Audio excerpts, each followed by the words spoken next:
Hello everyone, I am CA Manas Arora और मैं CA intermediate को advance accounts and financial management का सब्जेक्ट पढ़ाता हूँ। तो आज के इस वीडियो में हम एडवांस अकाउंट्स के ब्रांच अकाउंटिंग के कुछ इंपॉर्टेंट क्वेश्चन को डिस्कस करेंगे, जो कि मैंने क्लास में भी करवाए थे और उनकी रिकॉर्डिंग भी अवेलेबल है हमारी ऐप पे।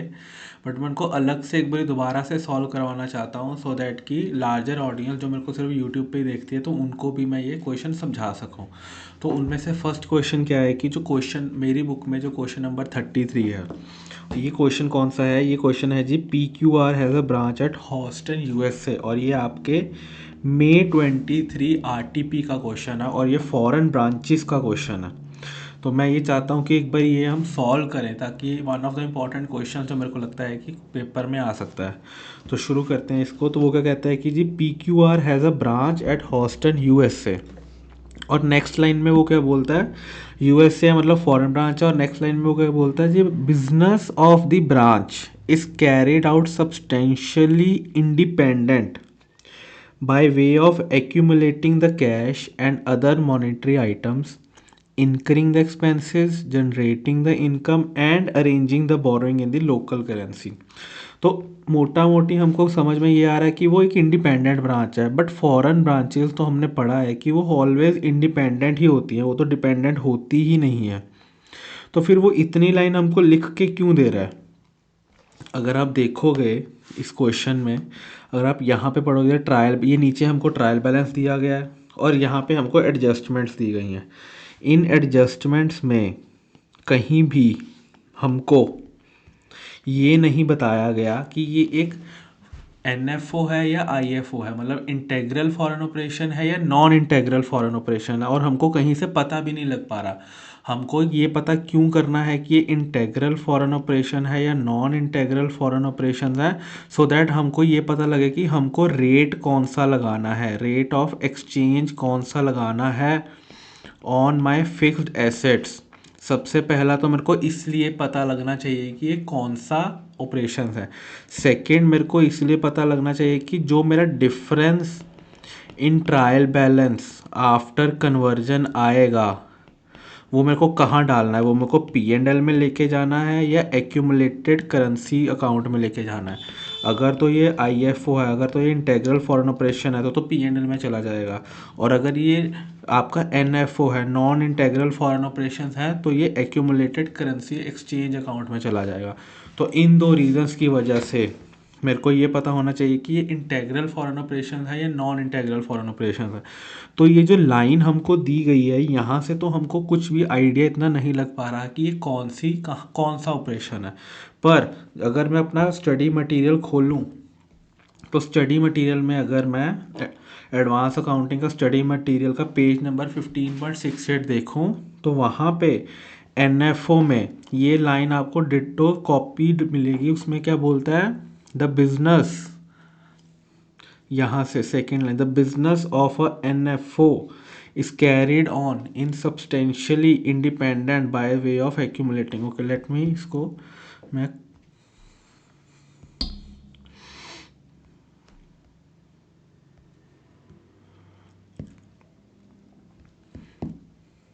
अगर मैं 6.8 पे चला जाऊँ और मैं अगर NFO देखूँ, तो NFO में क्या लिखा हुआ है, द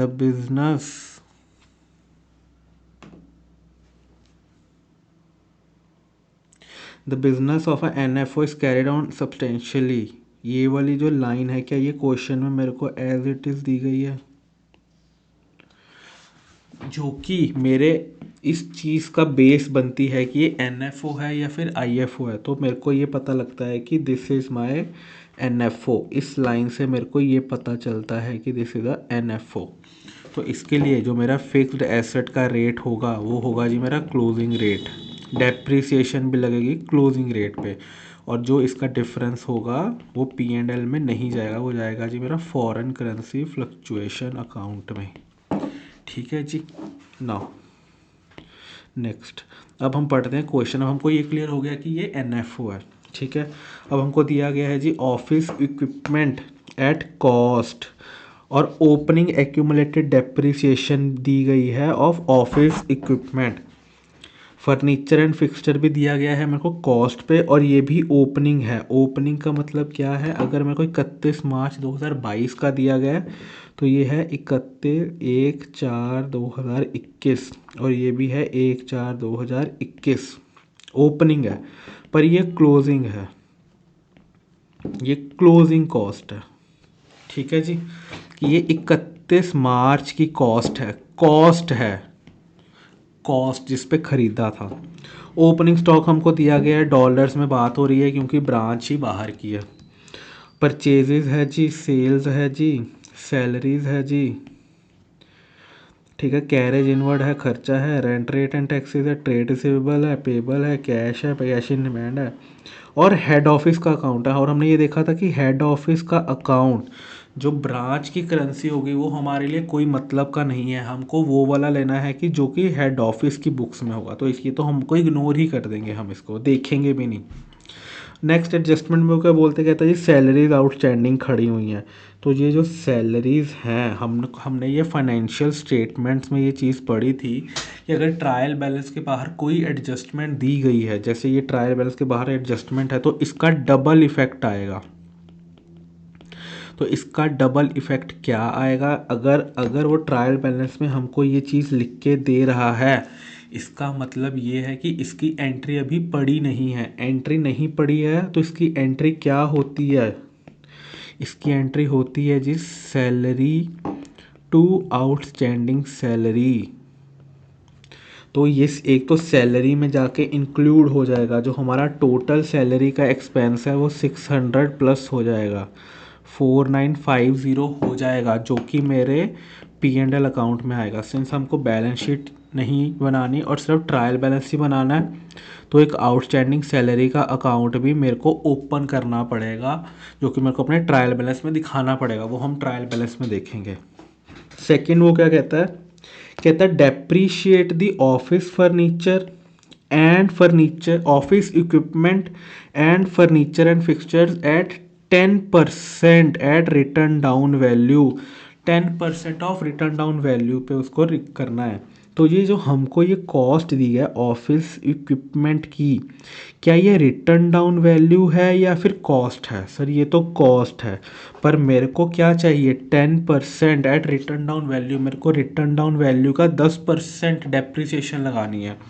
तो मेरे को सबसे पहले रिटर्न डाउन वैल्यू निकालनी पड़ेगी। और रिटर्न डाउन वैल्यू कैसे आती है, ये हमारी कॉस्ट है, ये हमारी एक्यूमुलेटेड डेप्रिसिएशन है। तो मैं 56,400 और माइनस 5,400 को कर दूंगा, तो ये मेरा आता है 51,000। तो this is my return down value. Similarly मैं फर्नीचर और फिक्सचर के साथ भी करूँगा। ठीक है जी। नेक्स्ट क्लोजिंग स्टॉक की उसने हमको वैल्यू दी गई है। ठीक है जी, क्लोजिंग अमाउंट पे हम लिख देंगे इसको। उसने कहा you are informed that the head office की बुक्स में रिसीवेबल दिख रहा है ब्रांच का ₹23,75,614। तो इसका मतलब ये है कि ये वाला हमको यहाँ कंसिडर करना है और इसको इग्नोर करना है।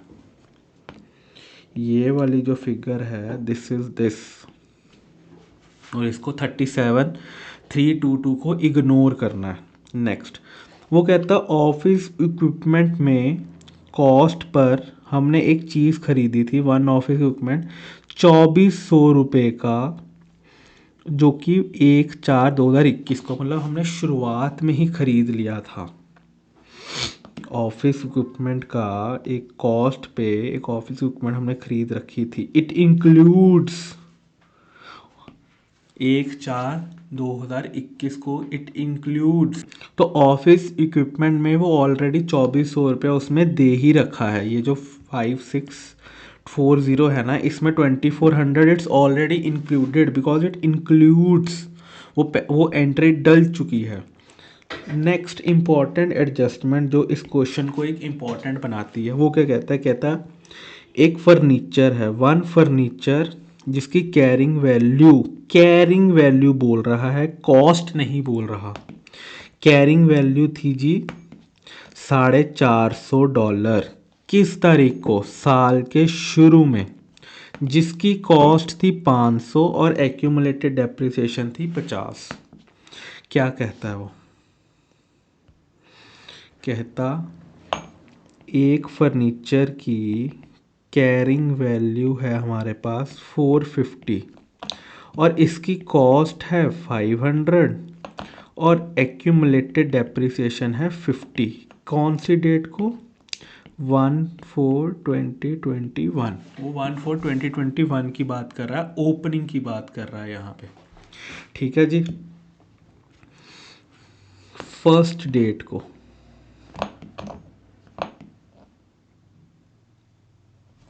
फर्स्ट डेट पे बात कर रहा है, वो 500 और 50 की बात कर रहा है और 450 मेरे पास ये है। ठीक है।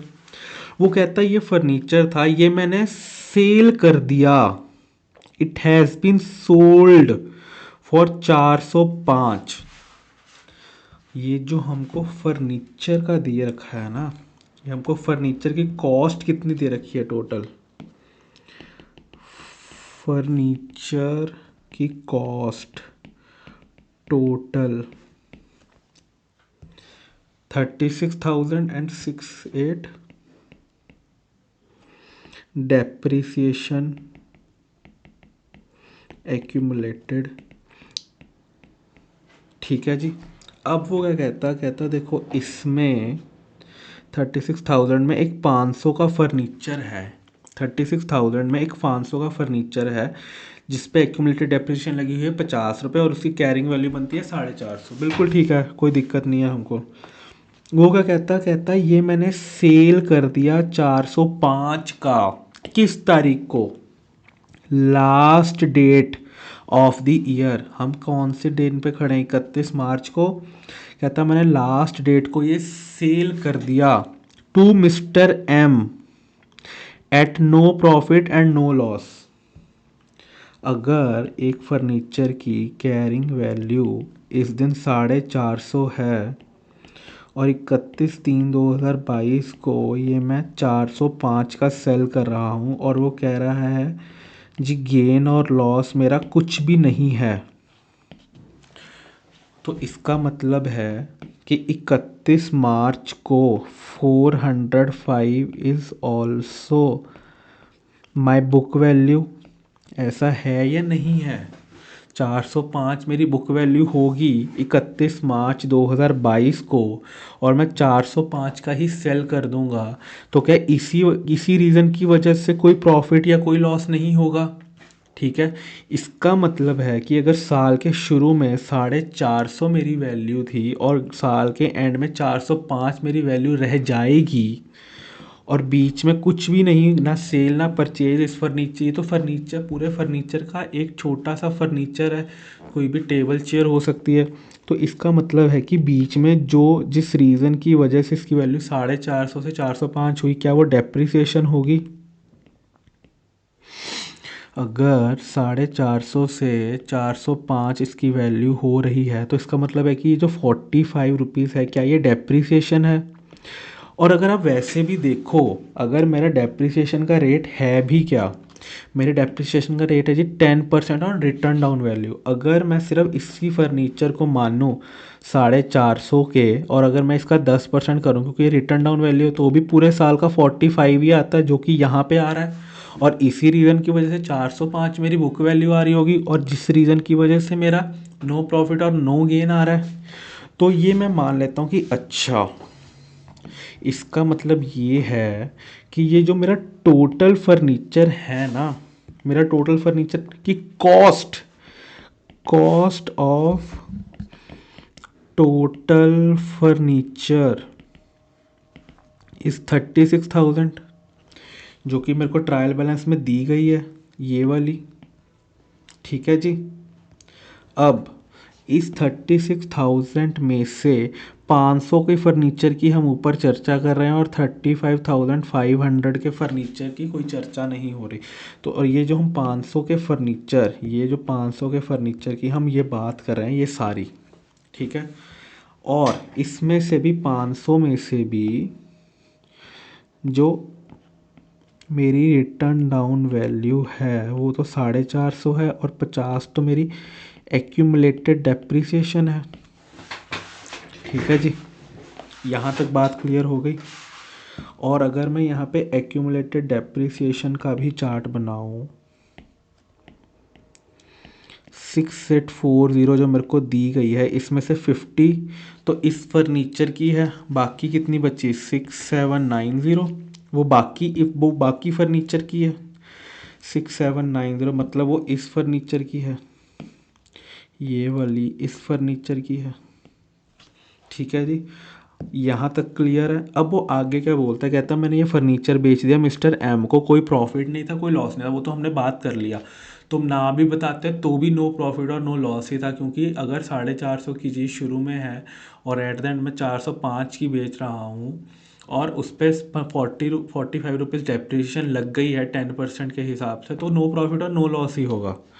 और mister M has not paid the amount till the finalisation of branch account, कहता आज जब हम बुक्स को बना रहे हैं तो अभी तक कोई उसने पैसा दिया ही नहीं है। और मज़े की बात तो ये है कि no entry has been passed for this sale of the furniture in above trial balance. तो इसका मतलब ये है कि इसमें अभी भी वो फर्नीचर पड़ा है जो 500 का फर्नीचर है, और इसमें अभी भी वो 50 रुपीज़ की एक्यूमुलेटेड डेप्रिसिएशन है। 50 की एक्यूमुलेटेड डेप्रिसिएशन अभी भी है, कोई भी एंट्री पास नहीं हुई है। तो अगर मैं इसको अपने एक तरीके से बनाऊँ, मैं अकाउंट ही बना लेता हूँ। जब कुछ ना समझ में आए, तो हमने एक बात करी थी क्लास में, कुछ ना समझ में आए तो अकाउंट बना लो, फर्नीचर एंड फिक्सचर्स। ठीक है जी, और नीचे accumulated depreciation by balance brought down 6840 to balance brought down 36,000। ठीक है जी, अब हुआ क्या, वो कहता जी मैंने 405 रुपये का फर्नीचर बेच दिया। क्या 405 का फर्नीचर बेचा उसने लास्ट डे, ये बेचा हुआ है। तो अगर मैं फर्नीचर की अगर मैं इसकी एंट्री डाल लूँ तो मैं क्या एंट्री डालूँगा, accumulated bank account debit to furniture and fixtures, यही एंट्री डालूँगा 405 की। तो क्या मैं यहाँ पे लिख दूँ बाय बैंक 405, और फिर जो मेरी 50 रुपीज़ की डेप्रिसिएशन वो सेल वाले की पड़ी हुई है, वो इसमें पड़ी हुई है। तो क्या इसमें से मैं वो डेप्रिसिएशन निकाल के फर्नीचर एंड फिक्सचर के अकाउंट में ले जाऊं। फर्नीचर एंड फिक्सचर्स की डेप्रिसिएशन कितनी पड़ी है जी 50 बाय एक्यूमुलेटेड डेप्रिसिएशन 50, यही होगा, यही एक्यूमुलेटेड डेप्रिसिएशन है। पर यहाँ तक तो ठीक है। और ये एक जो ये डेप्रिसिएशन है 45 की, क्या ये जो डेप्रिसिएशन लगी है क्या ये 2021-2022 की डेप्रिसिएशन है? क्या ये वही डेप्रिसिएशन है ना? मैं सिर्फ उस फर्नीचर के 500 वाले की अभी बात कर रहा हूँ। क्या ये 45 की डेप्रिसिएशन इसी साल लगी हुई है और ये इसी साल का खर्चा है, और ये खर्चा मैंने अभी तक ट्रायल बैलेंस में बुक नहीं किया हुआ। और तो इसकी रीज़न की वजह से मैं यहाँ पे क्या एंट्री डालूँगा, बाय डेप्रिसिएशन। हम छोटे होते एंट्री डालते थे ना डेप्रिसिएशन की, जब एक्यूमुलेटेड डेप्रिसिएशन वाला चल रहा होता था concept, depreciation to accumulated depreciation 45। बताओ क्या यहाँ पे मैं ये एंट्री डाल सकता हूँ, डाल सकता हूँ या नहीं डाल सकता? ठीक है जी, अब जब इसमें 50 मैंने यहाँ डाल दिया तो ये 45 भी तो मेरा इसी 500 वाले टुकड़े का है, इसी 500 वाले फर्नीचर का है। तो क्या मेरा यहाँ पे 50 लिखना एप्रोप्रिएट है? नहीं। तो हम यहाँ पे काट के क्या लिखेंगे, हम यहाँ लिखेंगे 50 जो तो तुम्हारा इसमें था, ये तो ट्रांसफ़र होगा ही होगा, प्लस ये जो 45 है ये भी तो ट्रांसफ़र होगा ना, क्योंकि ये भी तो फर्नीचर का है जो कि यहाँ पे लिखा। अब यहाँ पे मैंने क्यों लिखा, क्योंकि ये इस साल का खर्चा है और खर्चा पूरे साल का है। इन केस अगर फर्नीचर 10 को सेल हो रहा होता तो यहाँ पे 22.5 आता, आधे साल की डेप्रिसिएशन लगती, पूरे साल की डेप्रिसिएशन नहीं लगती। अगर आपको क्वेश्चन ये एग्जामिनर डालेगा तो आधा साल की डेप्रिसिएशन डाल सकता है, तो आपको यहाँ पे 22.5 करना होगा प्लस 45। तो क्या मैं यहाँ पे 95 लिख दूँ और मैं यहाँ पे भी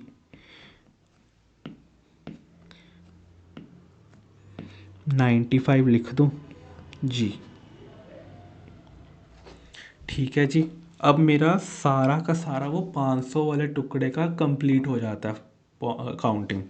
अब बचती है जी ये अकाउंटिंग, इसकी और ये सब हो गया मेरा। अब मेरे लिए बचता है ये अकाउंटिंग करना। तो मेरी बाकी बैलेंस फर्नीचर की रिटर्न डाउन वैल्यू क्या थी? Return down value of balance furniture कितना है जी? 35,500 माइनस 6790।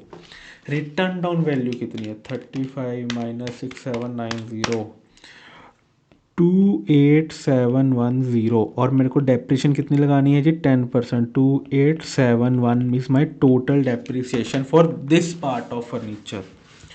और एक डेप्रिसिएशन लगाते टाइम बाकियों का मैं क्या करूँगा? By depreciation 2871। ठीक है जी। काउंट क्लोज कर देंगे। To balance carried down 6840 plus 6840 plus 45 2871 minus 95 9661। और यहाँ पे तो कुछ नहीं आएगा क्योंकि यहाँ पे तो कुछ होगा ही नहीं। By balance carried down 35,500 36,000 minus 405 minus 95। ठीक है जी। ये हमारा मेन एंट्री यहाँ पे क्लियर हो जाती है जी फर्नीचर वाली। इसके बाद उसने क्या दे रखा है? एक्सचेंज रेट दे रखा है। ओपनिंग एक्सचेंज रेट है, 31 दिसंबर का एक्सचेंज रेट दे रखा है, 31 मार्च का एक्सचेंज रेट दे रखा है और एवरेज। ये तो हमको ओपनिंग स्टॉक के लिए चाहिए होगा, ये हमको क्लोजिंग एसेट्स के लिए चाहिए और ये खर्चों के लिए। पर उसने ये वाला 31 दिसंबर का क्यों दिया हुआ है? कंफ्यूज करने के लिए। क्योंकि मोस्ट ऑफ द क्वेश्चन हम कैलेंडर ईयर के भी करते हैं ब्रांच में, तो उसने हमको इसलिए दिया ताकि हम कंफ्यूज हो जाएं। इसका हमको कोई रिक्वायरमेंट नहीं है तो इसको काट देना। फिर उसने क्या कहा है? You are required to prepare the trial balance after incorporating the adjustments given. और उसको कन्वर्ट करो यूएसए को रुपीज़ में। सिर्फ ट्रायल बैलेंस बनाना है, कोई ट्रेडिंग नहीं बनाना, कोई कुछ नहीं बनाना। ठीक है। एडजस्टमेंट्स हमने मोटा मोटी कर ली हैं, अब फटाफट ट्रायल बैलेंस बना लेते हैं।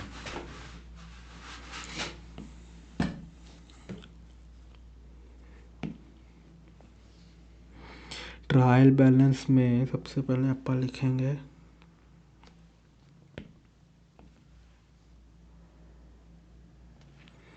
Particulars amount rate and exchanged value.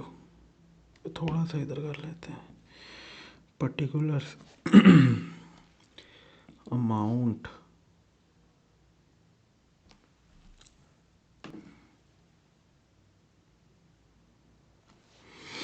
Rate आ जाएगा जी एंड फिर डेबिट क्रेडिट आ जाएगा।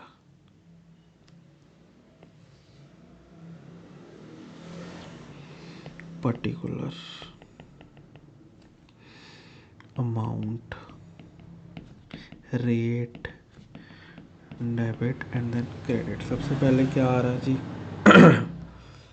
सबसे पहले अपने पास दिया गया है जी ऑफिस इक्विपमेंट ही दे रखी है। ऑफिस इक्विपमेंट की अपने पास क्या करना है? अपने को ये कॉस्ट दे रखी है और ऑफिस इक्विपमेंट में अपने को क्या करना है?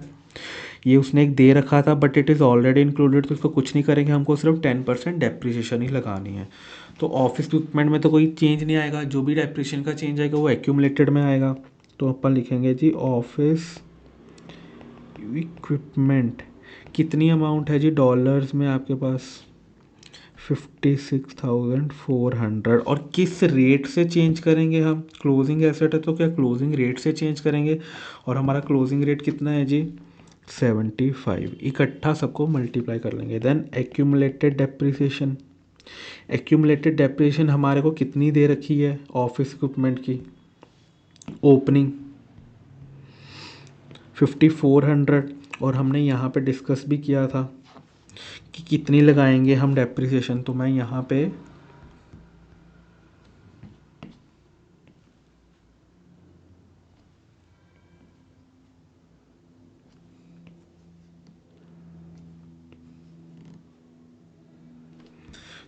क्या बनाऊंगा जी? Working note. वर्किंग नोट में मैं क्या लिखूंगा? Written down value of office equipment, cost है जी मेरी 56,400 माइनस एक्यूमुलेटेड डेप्रिसिएशन है जी मेरे पास 5400। तो मेरे पास कितनी आ गई जी WDV? तो मेरे पास WDV आ गई। 10% मैं डेप्रिसिएशन लगा दूंगा इस पे, कितना आ गया? 5100 की डेप्रिसिएशन आ गई मेरे पास। तो मेरे पास 5400 तो पहले ही पड़ा था, प्लस 5100 मेरा ऊपर से आ गया। तो मेरा टोटल कितना हो गया? 10,0500 75 पे कन्वर्ट हुआ, क्योंकि NFO है तो हम इसको अलग से इसका कोई रेट लेंगे नहीं फिक्स्ड एसेट का, तो ये क्लोजिंग रेट पर ही आ जाएगा। देन तो नेक्स्ट मेरे पास क्या आ जाता है जी? मेरे पास नेक्स्ट आ जाता है जी फर्नीचर एंड फिक्सचर्स 36। तो फर्नीचर वाली एडजस्टमेंट है। तो मेरा closing balance of the furniture क्या है? What is my closing balance of furniture? तो मैं यहाँ पे फर्नीचर एंड फिक्सचर्स लिख देता हूँ। आप एक काम करना, अगर तो आप लोग हो गए हो प्रो इस क्वेश्चन में, तो आप सिंपली कर देना यहाँ पे 36,000 माइनस 500 जो तुमने बेचा है फर्नीचर, वो तो सिंपली यहाँ पे आप लिख देना 35500, और ये भी क्लोजिंग बैलेंस पे आएगा। ठीक है जी। अगर तुमको नहीं थोड़ा इशू हो रहा है तो चुपचाप अकाउंट बना के आ जाना, ये दोनों अकाउंट बना देना वर्किंग नोट में। ठीक है,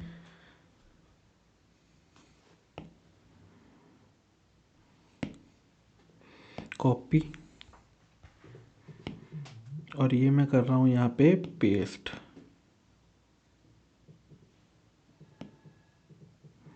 ठीक है जी, ये बना के आ जाना तो भी काम तुम्हारा हो। तो यहाँ पर ये इसको यहाँ पे करके तो अपन ने इसको क्या लिख दिया? 35,500 हमारी रिटर्न डाउन वैल्यू है। अब next important, accumulated depreciation.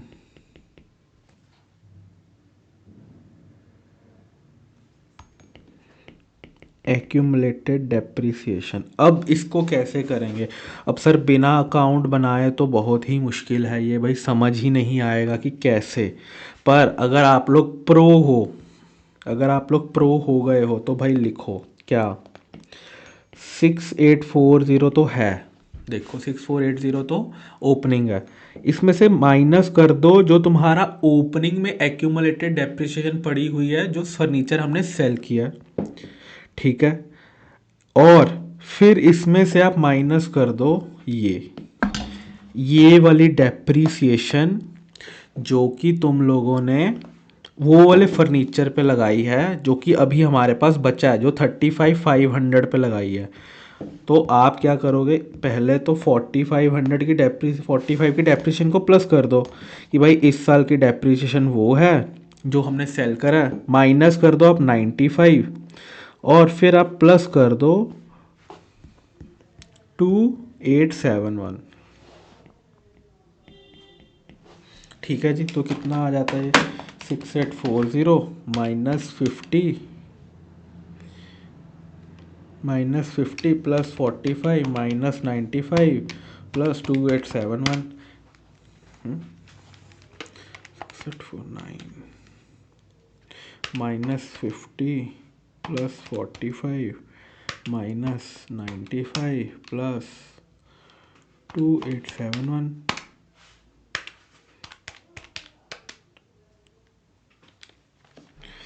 6840 minus 50 plus 45 minus 95 plus 2871 कितना आ जाता है जी? 9661 9611 9661 ठीक है जी। तो अभी अपने ये कितने पे आएगा? ये भी क्लोजिंग पे ही आएगा अपना, क्या दिक्कत है? आएगा ना। इसमें आप इसको -50 नहीं करोगे ना, क्योंकि जब अपन है तो आप अगर इसको -50 कर रहे हो तो फिर यहाँ पे आप इसको -45 ही करो ना, क्योंकि ये डेप्रिसिएशन मैंने वो माइनस कर दी जो आपके पास ओपनिंग पड़ी थी। ये मैंने इस साल की ऐड करी और इस साल की माइनस कर दी।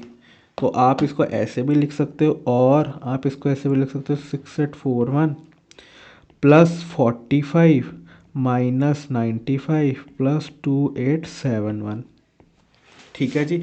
बुक में अगर आप लोग देखोगे ना तो उन्होंने आपको बुक में या फिर आईसीआई ने क्या करके दिया है, उन्होंने क्या किया, आपको डेप्रिसिएशन किस पे लगाई है, उन्होंने सीधा सीधा क्या किया है, ये जो आपका ओपनिंग है, ये आपका ये जो बैलेंसेस है 36,000 -6840 कितना आ गया? 36,000 -6840 ये आ गया आपका 29,160। इसका ही इन्होंने 10% करके ये आपकी डेप्रिसिएशन चार्ज की हुई है। पर ये तब तक ही ये चीज़ आपकी तब तक सस्टेन करेगी इन केस जब आपने सेल किया है लास्ट डे पे। ये तब लॉजिक ठीक है, बट इन केस अगर आपने सेल किया है 1/10 को या फिर 1/7 को या फिर ड्यूरिंग द ईयर आप लोग सेल कर रहे हो और ये सेम एडजस्टमेंट आपको पेपर में आती है, तब ये वाला लॉजिक सस्टेन नहीं करेगा। तब आपको अकाउंट बना के ही सॉल्व करना है। इसलिए मैंने आपको अभी अकाउंट बना दिया, क्योंकि अगर ये पेपर क्वेश्चन में आया तो बहुत ही लेस चांस है कि लास्ट डे पे सेल हो। वो आपको घुमाने के लिए ड्यूरिंग द ईयर सेल करेगा। ठीक है जी। तो मैंने आपको अभी इसलिए प्रिपेयर कर दिया। अगर हमने इतना खर्चा डेप्रिसिएशन पे कर ही लिया है तो डेप्रिसिएशन भी आनी चाहिए तुम्हारे, डेप्रिसिएशन भी तो आनी चाहिए ना ट्रायल बैलेंस में। प्लस बताओ डेप्रिसिएशन कितनी आएगी? सबसे पहले हमने डेप्रिसिएशन लगाई है थी 5100। कौन सी 51? ये वाली 5100। सबसे पहले तो ये आ जाएगा डेप्रिसिएशन में, डेप्रिसिएशन का खर्चा आ जाएगा 5100 प्लस आपका ये वाला 45 प्लस 2871 जो ये वाला है, ये वाला, ये वाला और ये वाला, ये तीनों आ जाएंगे। कितना हो गया जी? 9661। अब आपका मेन क्वेश्चन का क्रक्स यहाँ पे ख़त्म हो जाता है। अब सिर्फ जो चीज़ें हमको दी गई है वही हमको लिखनी है। क्या क्या दिया गया है हमको? ओपनिंग स्टॉक दिया हुआ है अपने को, ओपनिंग स्टॉक। अब बात ये आती है कि ये डेप्रिसिएशन किस पे जाएगी? डेप्रिसिएशन ऑन फर्नीचर, ये तो सर खर्चा है, एवरेज पे जाएगा, एवरेज पे नहीं जाएगा, एवरेज पे नहीं जाएगा। ये जाएगा जी आपकी जो फिक्स, जिस रेट पे आपका फिक्स्ड एसेट जा रहा है उस पे ही जाएगा। ओपनिंग स्टॉक ओपनिंग रेट पे जाएगा। ओपनिंग अपने को कितना दिया गया परचेज स्टॉक? 24,500 और रेट क्या दिया गया है? 64। परचेजेस 96,500 और रेट क्या है? रेट आ जाएगा जी आपका एवरेज रेट। ये आपका ओपनिंग स्टॉक के लिए 64 है, खर्चों के लिए 72 है और क्लोजिंग 75 है। तो आपका परचेजेस 72 पे जाएगा एवरेज पे, और ये ओपनिंग स्टॉक आपका ओपनिंग रेट पे जाएगा। ठीक है जी। नेक्स्ट परचेजेस के बाद अपने पास आता है जी सेल्स। सेल्स कितने की है जी? 176,250। ये भी आपका किस पे जाएगा? एवरेज पे। Then carriage inward, carriage inward है जी 256। ये भी आपका एवरेज पे जाएगा। देन सैलरीज इम्पॉर्टेंट, सैलरीज हमको एक आउटस्टैंडिंग थी +600 कितना आ गया? ये भी आपका एवरेज पे चला जाएगा। साथ में एक सैलरीज आउटस्टैंडिंग सैलरीज आउटस्टैंडिंग है नहीं 600 ये वाला, तो ये किस पे जाएगा? 72 पे नहीं, ये जाएगा आपका जी क्लोजिंग रेट पे। लाइबिलिटी है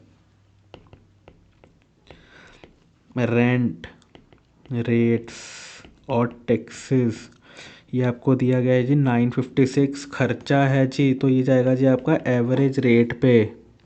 और हमको क्या दिया गया है? हमको दिया गया है जी हेड ऑफिस का अकाउंट। हेड ऑफिस कहीं पे नहीं आएगा, हेड ऑफिस सीधा आपको जो एवरेज दिया गया है उसी पे आएगा। तो ये कितने पे आएगा? क्रेडिट साइड में आएगा। 2375614। देन आ गया जी आपका ट्रेड रिसीवेबल। ट्रेड रिसीवेबल है जी 12560। 12560 हमारा क्या ये एसेट है, तो क्या ये क्लोजिंग रेट पे आएगा? ट्रेड पेबल लाइबिलिटी है, क्लोजिंग रेट पे आएगी 865075। Cash at bank 2540 closing. Cash in hand 500। फिर एक हमने मिस्टर एम जो एंट्री डली नहीं थी, जिनसे पैसा लेना था, मिस्टर एम, तो उनको हम अपना रिसीवेबल दिखाएंगे कितना? 405 क्लोजिंग। ठीक है जी, ये आपका यहाँ पे ये सब कंप्लीट हो जाता है। तो इसको फटाफट फटाफट से इसको कर लेते हैं जी मल्टीप्लाई। 56,000 इंटू 75, 56,400 इंटू 7500 कितना हो गया जी? 24230 10500 इंटू 75 7। ये हमारा क्या एक्यूमुलेटेड डेप्रिसिएशन है? 787500। अब है जी हमारा furniture and fixtures. Furniture and fixture कितना आ रहा है जी? 35,500 इंटू 75 कितना आ रहा है जी? 2662500। 2662 सॉरी 2662500 और इसी की एक्यूमुलेटेड डेप्रिसिएशन इंटू 75 724575। क्या यही आ रही है? Then depreciation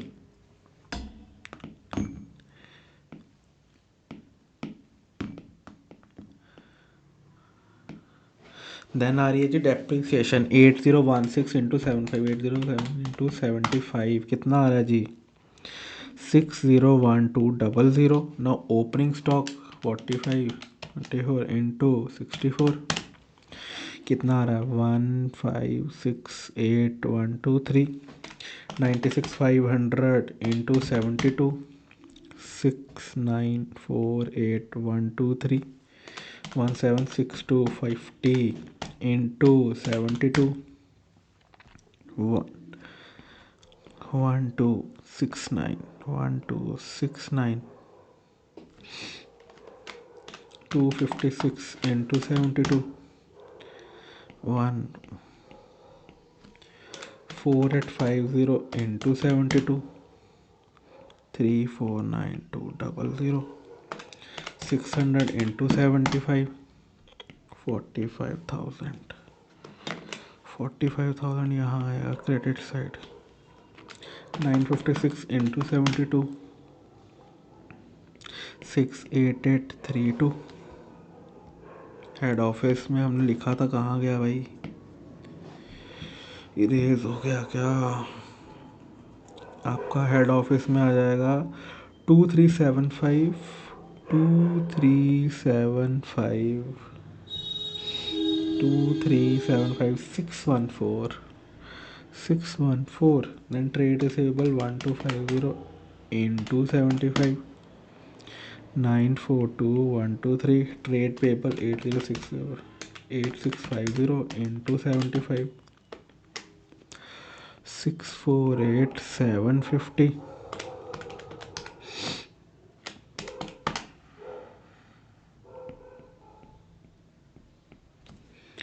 500 into 75 cash in hand.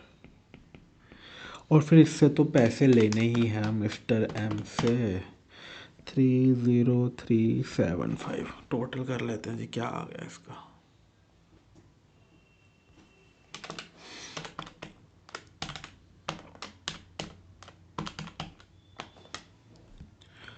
6012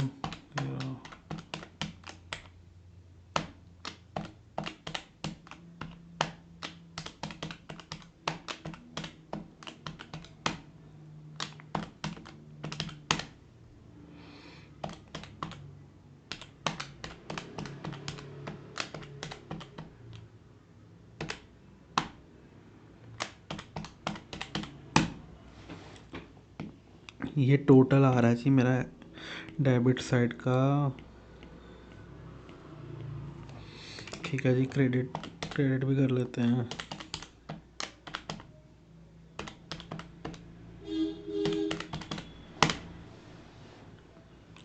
45,269।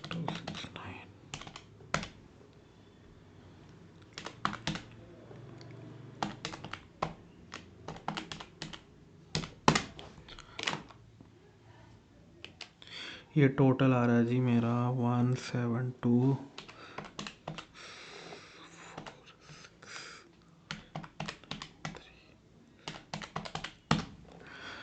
17271,439। ठीक है जी। अब कौन सी साइड बड़ी है, ये वाली बड़ी है, ये छोटी है, तो इसका मतलब है कि एक्सचेंज गेन आ गया। एक्सचेंज गेन आ गया जी बैलेंसिंग फिगर में, कितना आ गया जी 176,465,39। कितना आ गया 375,100 176,465,39। ठीक है जी, तो ये वाला हमारा क्वेश्चन सॉल्व हो जाता है। अगर आपको लगता है कि कोई और क्वेश्चन भी आपको देखना है ब्रांच का, तो आप मेरे को कमेंट सेक्शन में बता सकते हो। हम हालांकि हमारी बुक में और आपकी बुक में क्वेश्चन डिफरेंट हो सकता है, पर आप जैसे इसकी फर्स्ट लाइन लिख दो, जैसे P Q R as a branch, तो ऐसी बाकियों की फर्स्ट लाइन लिख दो। और अगर कोई R T P M T P का है तो वो भी आप साथ में लिख देना कि ये वाला क्वेश्चन भी अगर सर आप करवा दो तो मैं वो सॉल्व करवा दूंगा आपको। बाकी और अगर आपको लगता है कि कुछ और भी आपको डाउट है एडवांस अकाउंट या फाइनेंशियल मैनेजमेंट में, तो वो भी मेरे को आप पिन कर दो कमेंट में, या फिर मेरे टेलीग्राम चैनल में ज्वाइन करके आप मेरे को सीधा मैसेज भी कर सकते हो। बाकी अगर आप लोग को लगता है कि कुछ इससे आपको वैल्यू ऐड हो रही है तो प्लीज़ इसको लाइक, सब्सक्राइब और अपने फ्रेंड्स के साथ शेयर ज़रूर करना। ठीक है जी, अब के लिए थैंक यू वेरी मच।